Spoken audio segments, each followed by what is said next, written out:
तो वही तो उसमें तो वही था ना, और कुछ था क्या उसमें? हाँ?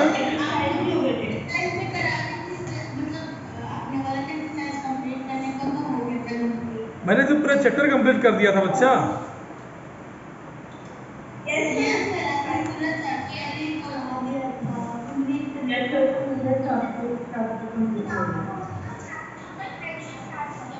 हाँ वेरी गुड। हाँ वेरी गुड गर्विका, बिल्कुल उसको याद है बच्ची को। हमने कहा था कि हम चैप्टर नया चैप्टर स्टार्ट करने चल रहे हैं और हमारा चैप्टर होगा, हाँ क्या कह रहे हैं, हमारा जो नया चैप्टर है वो है एकार्थक, हाँ एकार्थक प्रतीत होने वाले शब्द। चैप्टर का नाम है एकार्थक प्रतीत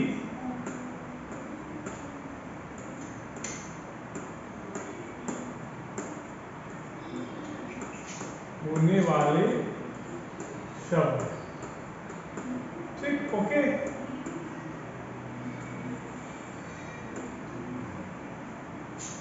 चैप्टर का नाम है एकार्थक प्रतीत होने वाले शब्द। अब इसको समझिए जरा सा।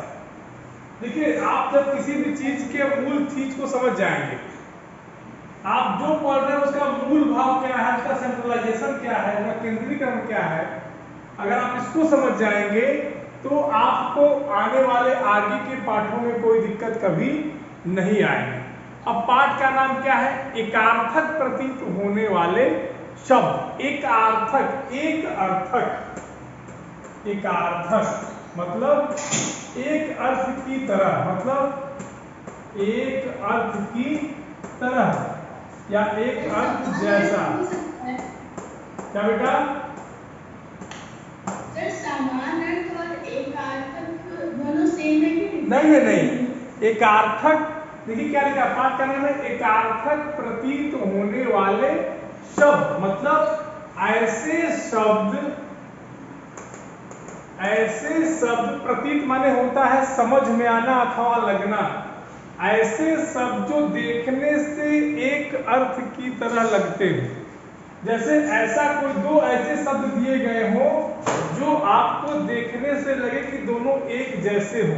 जैसे समझिए, इसको आप ये दिख रहा है कि नहीं, ये कलर दिख रहा है कि नहीं, चलो ये बता दीजिए। नो सर, ये लाइट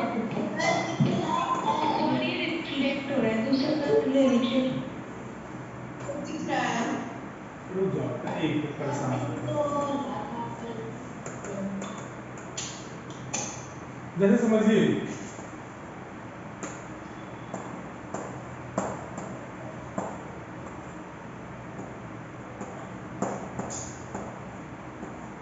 ये पढ़ो क्या लिखा है, पहला क्या लिखा है? पहला है अंश, दूसरा है अंश। पहला है अंश और दूसरा अंश। अच्छा ये बताइए, दोनों पढ़ने में तो एक जैसे है कि नहीं? पढ़ने की पहले बात करना, ठीक? देखो, ये इसी का नाम है एकार्थक। ये दोनों पढ़ने में एक जैसे होंगे। ये जो दोनों शब्द हैं यहाँ लिख लो, पढ़ने में तो एक जैसे होंगे। आपको लगता भी होगा कि पढ़ने में मतलब दोनों के अर्थ भी सेम होंगे, इसलिए इस पाठ का नाम ही रखा गया एकार्थक प्रतीत होने वाले, मतलब जो देखने में आपको लगे कि दोनों की अर्थ एक जैसे होंगे, ऐसे शब्दों का हमको इस पाठ में अध्ययन करना है। जैसे अंश और अंश, आप देखिए इसको बोलेंगे तो आप अंतर नहीं कर पाएंगे। अंतर आप कब कर पाएंगे? जब आप लिखेंगे, और वो भी कैसे कर पाएंगे? जब आप यहाँ तालव्य स और दंत स में अंतर कर पाएंगे। ठीक, बोलिए।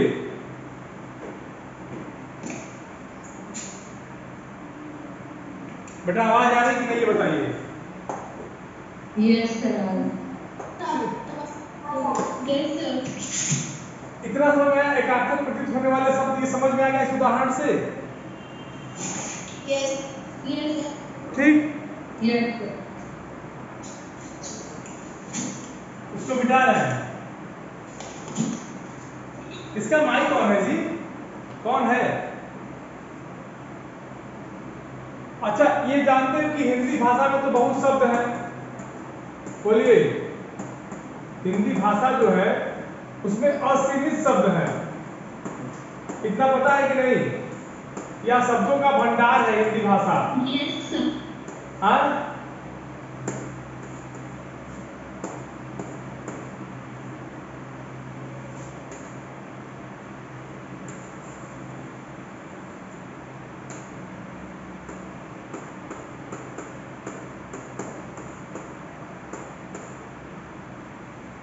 अब इसी शब्दों में जो असीमित भंडार, हमारे पास जो शब्दकोश है, इन्हीं शब्दकोशों में ऐसे ऐसे शब्द आते रहते हैं जो हमें देखने से तो लगते हैं कि एक जैसे हैं और इनका अर्थ भी युक्त होगा, लेकिन जब आप उनको वास्तविक रूप में पढ़ेंगे, उन शब्दों के वास्तविक अर्थ में जाएंगे, तब आपको पता चलेगा कि नहीं, ये शब्द वास्तव में अलग अलग हैं। ठीक, इसलिए इनका नाम है एकार्थक।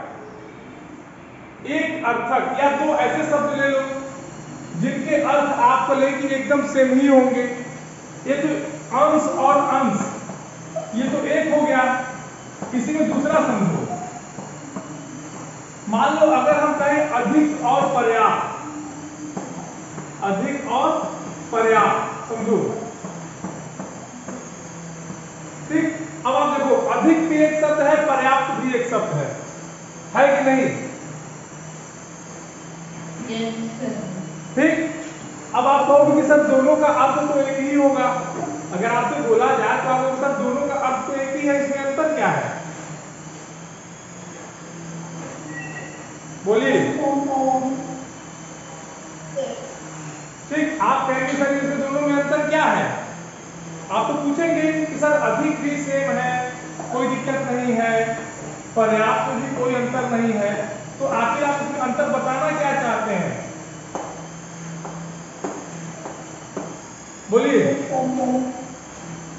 आप अगर आप दोनों शब्दों को ध्यान से देखें तो अधिक और पर्याप्त है कि नहीं है? यस भाई अगर कॉमन सेंस की बात लगाओ, एकदम सामान्य बात पर जाओ, तो अधिक का मतलब भी ज्यादा होता है, पर्याप्त का मतलब भी ज्यादा होता है। यस तो अब आप पूछोगे सर इसमें अंतर कहाँ हुआ? पाठ का नाम है एकार्थक प्रतीत होने वाले शब्द, ऐसे शब्द जो देखने में एक जैसे अर्थों वाले लगे। देखिए दोनों शब्द देखने में एक जैसे शब्दों वाले लग रहे हैं कि नहीं? इनको छोड़ देते हैं, इनको छोड़ दीजिए। अधिक और पर्याप्त, इन दोनों शब्दों को आप ध्यान दीजिए तो आपको दोनों शब्द देखने में एक ही जैसे अर्थ वाले दिखेंगे। आप इस बात को मानते हैं कि नहीं मानते? बोलिए, मानते हैं? यस। अच्छा, अब बात आती है कि सर इनमें अंतर कहाँ है?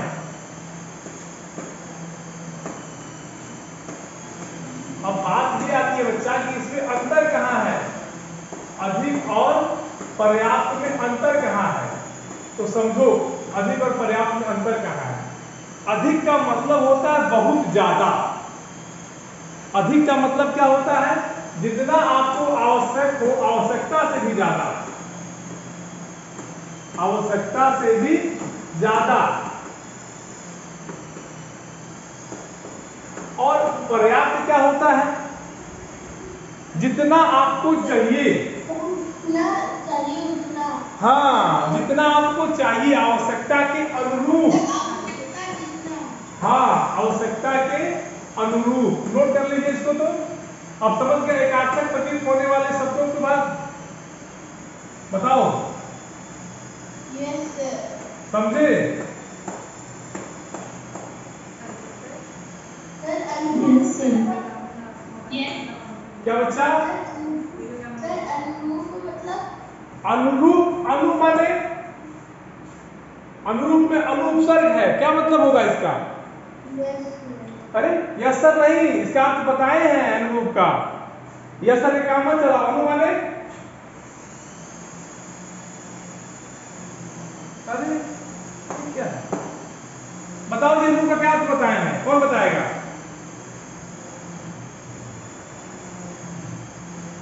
कौन बताएगा?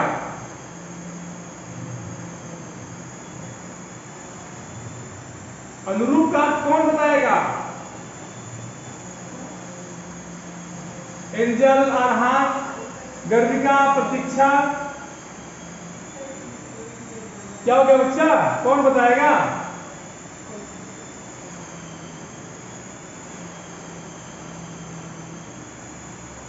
अरे उसी के अनुसार या उसी की तरह, भूल गए क्या? लाख की चूड़ियां याद करिए पाठ। बदलू काका याद है? फिर इतना जल्दी तुम लोग भूलोगे तो कैसे काम चलेगा? चलिए दूसरा देखिए, इसको मिटा दे।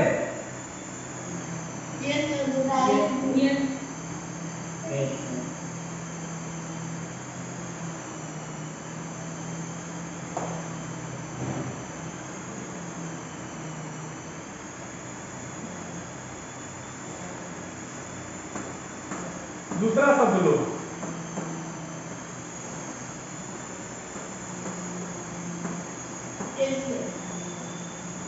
अब बताओ दोनों का अर्थ एक जैसा लग रहा है कि नहीं?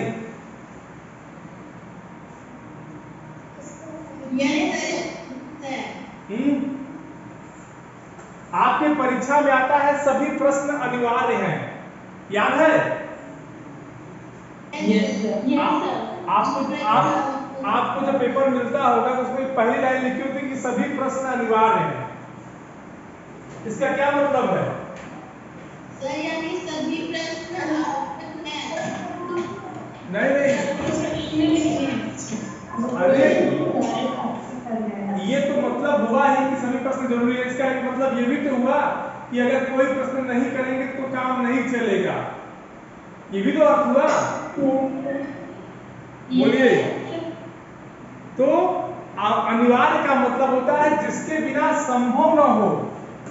नोट करिए, जिसके बिना संभव न हो। बेटा बात नहीं, देखो हम बता दे रहे पहले से ही, जिसके बिना संभव न हो, इसी को कहते हैं अनिवार्य, कंपलसरी। ठीक। और आवश्यक क्या होता है? जैसे जरूरी।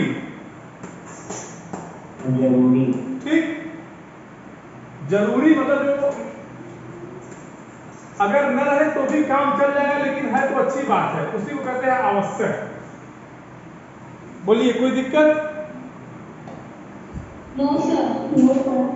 और देखिए, ये तो एक शब्द हो गया। अगला शब्द देखिए, अभिनंदन। कहते हैं ना कि आपका अभिनंदन है। बोलिए। और स्वागत। अब जरा भाई, दोनों शब्द एक जैसे हैं कि नहीं? दोनों शब्दों में कोई अंतर समझ आ रहा है आपको? अभिनंदन क्या होता है? अभिनंदन क्या होता है? हाँ? अरे तो लिखा है कि अभिनंदन और स्वागत में अंतर क्या होता है? समझो, शब्दों के अर्थ को समझो, क्योंकि पाठ का नाम ही है क्या? एकार्थक प्रतीत होने वाले शब्द। तो दोनों शब्दों को अगर ध्यान से देखें तो दोनों के अर्थ आपको एक ही लगेंगे। इसीलिए जो लेखक था उसने सोच समझ के पाठ का नाम ही रखा कि आप लोगों को कंफ्यूज किया जाए। और क्या नाम रखा? कि एकार्थक प्रतीत होने वाले शब्द। बोलिए।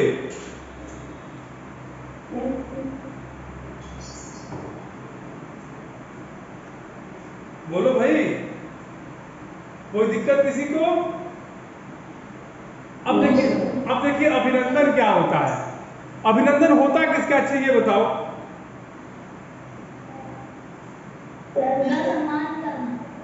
विधिवत सम्मान करना। एक होता है विधिवत सम्मान, देखो विधिवत सम्मान।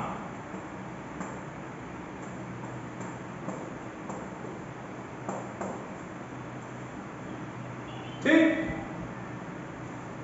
जैसे राष्ट्रीय ध्वज का अभिनंदन किया जाता है, स्वागत नहीं किया जाता।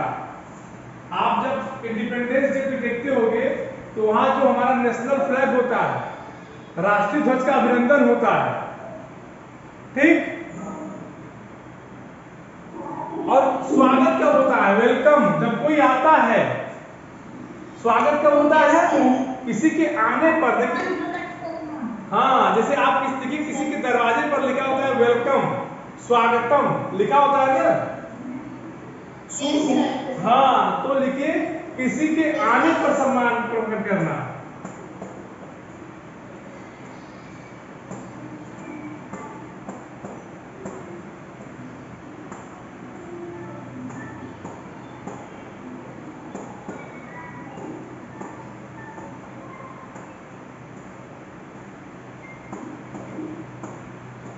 नोट करिए इसको, इतना नोट कर लीजिए। और एक दो आप लोग भी किताब, अपनी किताब खोलिए जरा, जो न समझ में आए पूछिए।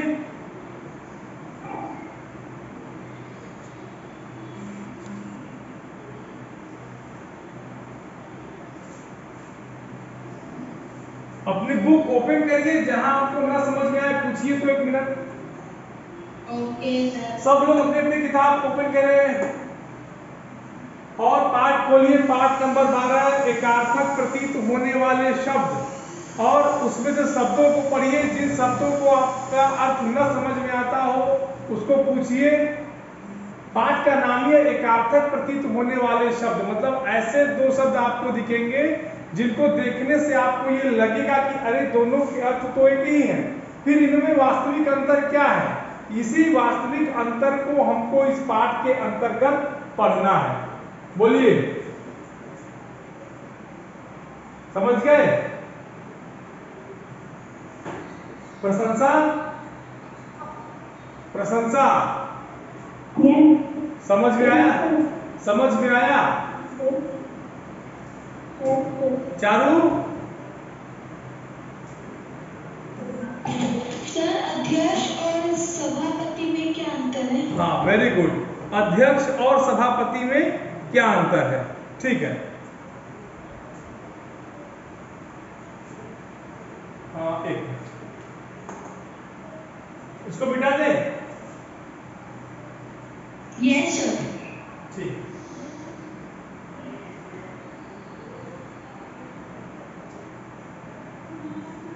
चारों बेटा समझ में आ रहा है कि नहीं? चारू,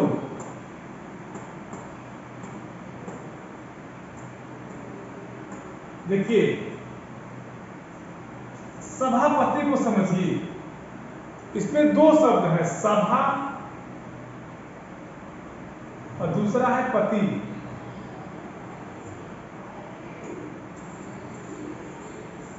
सभापति में दो शब्द हैं, सभा और पति, है कि नहीं? बोलिए। Yes, sir. Yes, sir. अच्छा, सभा कहाँ लगती है? जब कोई कार्यक्रम होता है तब सभा, तब भीड़ जुटती है। ठीक,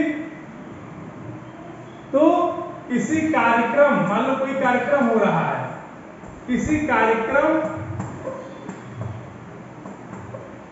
या कोई व्यक्तियों की सभा हो, या तो सभा का मेन होगा, सभा का मुख्य आदमी, सभा का मुख्य या प्रधान लिख लो, वही सभापति होता है। ठीक, जैसे आपके यहाँ राज्यसभा है, बोलिए। Yes, sir. Yes, sir. तो जो राज्यसभा का मुख्य होता है उसको सभापति बोलते हैं, याद है? जैसे वेंकैया नायडू इस समय जो है, बोलिए, वो हमारे राज्यसभा के सभापति हैं। हमारे संसद में दो है ना, लोकसभा और राज्यसभा, बोलिए। Yes, sir. तो राज्यसभा जो है वो राज्यों की सभा, वहां राज्यों के चुने प्रतिनिधि है, तो उसका जो मेन होता है वो सभापति। क्लियर? और Yes, sir. अध्यक्ष क्या होता है? अध्यक्ष किसी संस्था का प्रमुख होता है, किसी भी इंस्टीट्यूशन का, किसी भी जगह का मेन होता है। ठीक, लिख लीजिए, किसी संस्था का जो मुख्य आदमी होगा, किसी संस्था का प्रमुख। अब समझ में आने के बाद, जैसे स्कूल का हेड, बोलिए। किसी टीम का लीडर, Yes, sir. किसी टीम का लीडर। Yes, sir. ठीक, समझ गए? कैप्टन, ओके सर हाँ अपराध और पाप में क्या अंतर है? क्या बेटा? अपराध और पाप। हाँ अपराध और पाप, वेरी गुड। इसको एकदम नॉर्मल भाषा में समझ लो।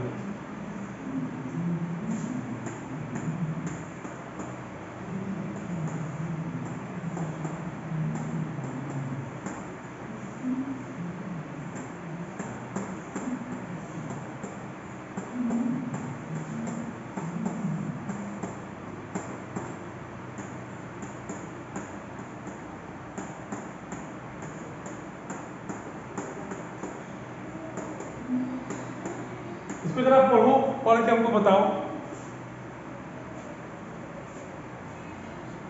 अपराध हत्या करना अपराध है, पाप चोरी करना पाप है। अच्छा ठीक, चलो। अच्छा ये बताओ, हत्या करना ये कानूनी जो रूप से ठीक है कि गलत है? गलत है। अच्छा, चोरी करना, देखिए एक होता है नैतिकता, ठीक? तो जो काम नैतिक रूप से गलत होगा वो पाप होगा। जैसे झूठ बोलना, झूठ बोलना ये नैतिक रूप से गलत है। और उसके बाद हिंसा करना, ये सब पाप की श्रेणी में आएंगे। और जो काम कानून गलत मानता है वो अपराध की श्रेणी में आएगा, ठीक? जैसे हत्या करना, किसी को मार देना, कानून ये गैर कानूनी कर्म है, गैर कानूनी काम है, इसका नाम अपराध होता है, ठीक? लेकिन हत्या करना भी तो पाप ही हुआ। बेटा हत्या आपके नैतिक कर्म में नहीं आता, किसी की जान लेना आपके नैतिक कर्म में नहीं, ठीक? झूठ लोग बोल देते हैं, आपका ये नैतिक व्यवहार है, हत्या का नैतिक व्यवहार नहीं है। बोलिए।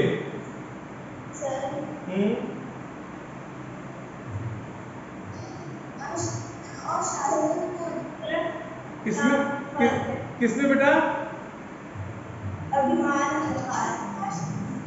अस्त्र और शस्त्र, वेरी गुड। अस्त्र और शस्त्र, देखो औजार दो प्रकार के होते हैं, एक होता है जो फेंक कर चलाया जाता है और एक होता है जो हाथ में लेके लड़ा जाता है। तलवार और भाला दो चीजें होती हैं, समझ रहे हो?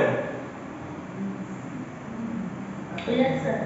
जो फेंक कर चलाया जाता है, फेंक कर क्या चलाते हैं? भाला।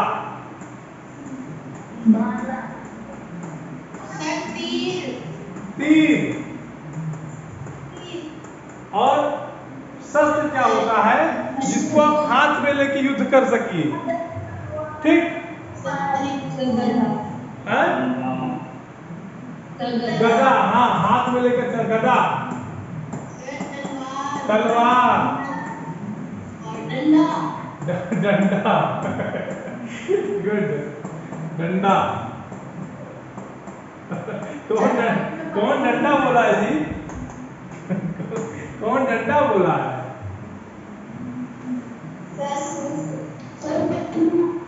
सुमित। सुमित, चारू बेटा समझ? चारू, चारू आवाज आ रही मेरी तुम्हारे पास? बेटा एक मिनट रुको, एक मिनट रुको, जल्दी एक मिनट रुको। चारू, चारू अपना माइक बेटा ऑन करो, आप माइक ऑन करो। चारू तुम्हारी आवाज नहीं आ रही है। चलो एंजल तुम बताओ क्या तुम्हारा प्रॉब्लम है? एंजल बताओ क्या प्रॉब्लम है तुम्हारी?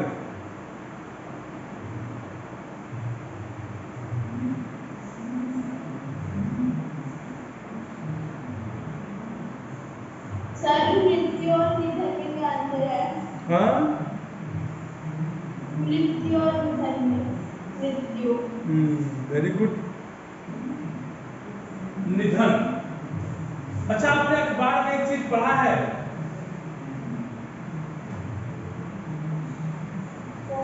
सड़क दुर्घटना में मृत्यु। सर आपकी आवाज नहीं आ रही। अब आ रही है? Yes sir. अब आ रही होगी। मृत्यु और निधन,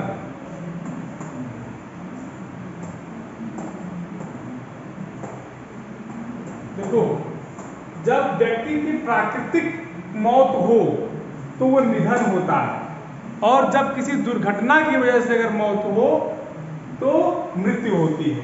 समझ गए?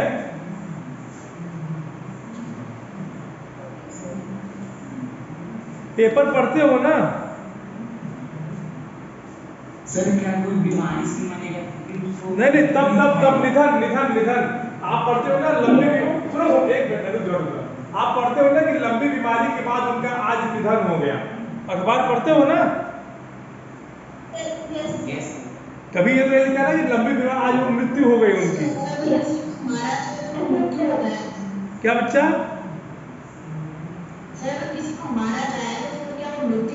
वो मृत्यु मृत्यु मृत्यु वो तो मृत्यु होगी बच्चा ना।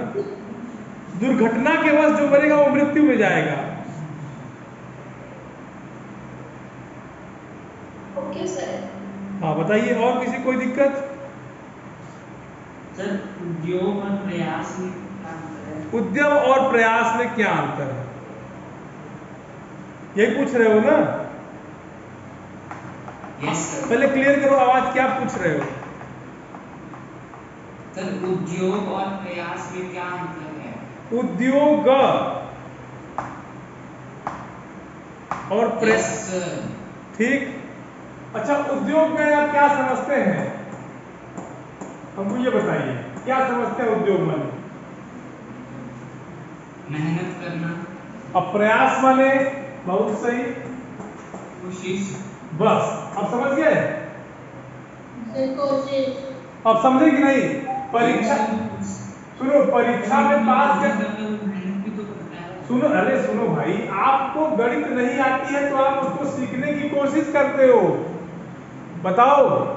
अब परीक्षा में पास होने के लिए मेहनत करते हो, अंतर नहीं है? सर अंतर है।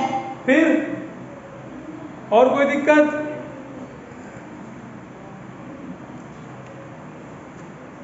इसके बाद कुछ बच तो रहा नहीं मेरे हिसाब से, कुछ बच रहा है, एक बार देख लो। सर ग्रंथ एवं पुस्तक।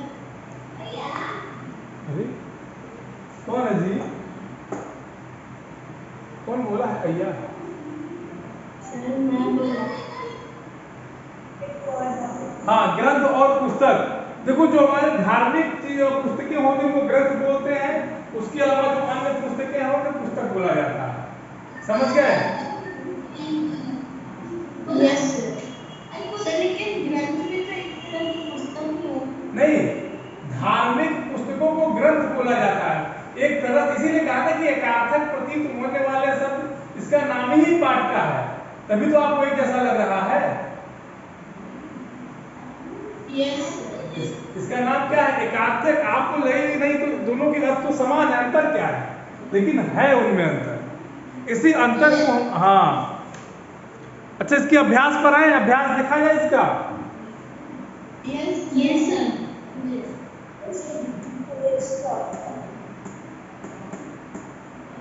अभ्यास का पहला प्रश्न, अंजल पढ़ो क्या लिखा है? शब्दों के अर्थ लिखिए।